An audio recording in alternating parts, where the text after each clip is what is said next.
Nous allons ici résoudre la question 3b, donc de la série 12b, qui est la suivante. Parmi les trois métaux suivants, donc à savoir le fer, l'argent, le magnésium, lequel est le plus facilement attaqué par une solution d'acide chlorhydrique, une solution HCl. Donc on commence comme d'habitude, on va placer les espèces concernées sur une échelle des potentiels standards.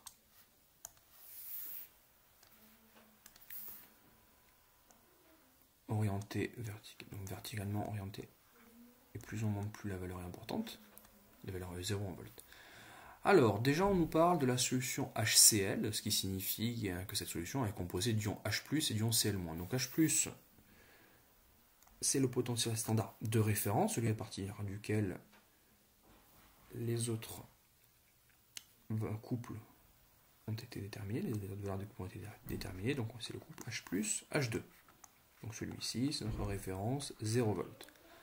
Alors ensuite, nous avons les ions Cl-, et les ions Cl- sont des réducteurs dans le couple Cl2, Cl-.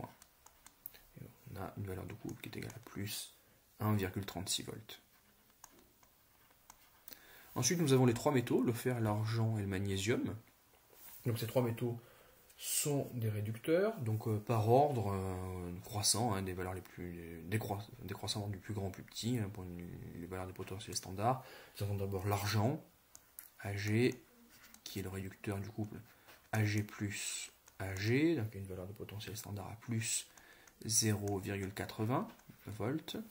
Ensuite, nous avons le couple Fe2 plus Fe, donc le fer est le réducteur dans le couple Fe2 plus Fe, avec une valeur de potentiel standard égale à moins 0,44 volts.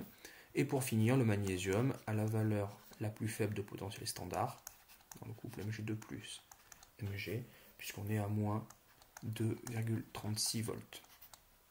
Pas besoin de noter le volt puisqu'on ne l'a pas fait jusqu'à présent. Je vais juste l'effacer ici. Donc on va souligner toutes les espèces présentes, à savoir donc on a Cl-, on a l'argent, on a H+, on a le fer, on a le magnésium. Et puis on va entourer l'oxydant le plus fort présent. Donc ici on a un seul oxydant, c'est H+.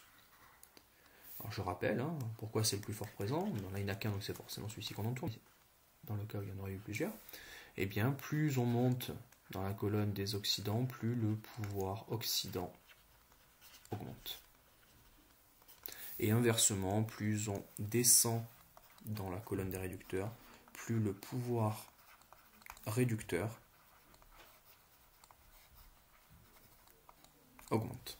Donc le réducteur le plus fort ici, parmi les quatre, on a le Cl-, Ag, Fe et Mg. Et bien le réducteur le plus fort parmi tous ceux qui sont soulignés, c'est le magnésium.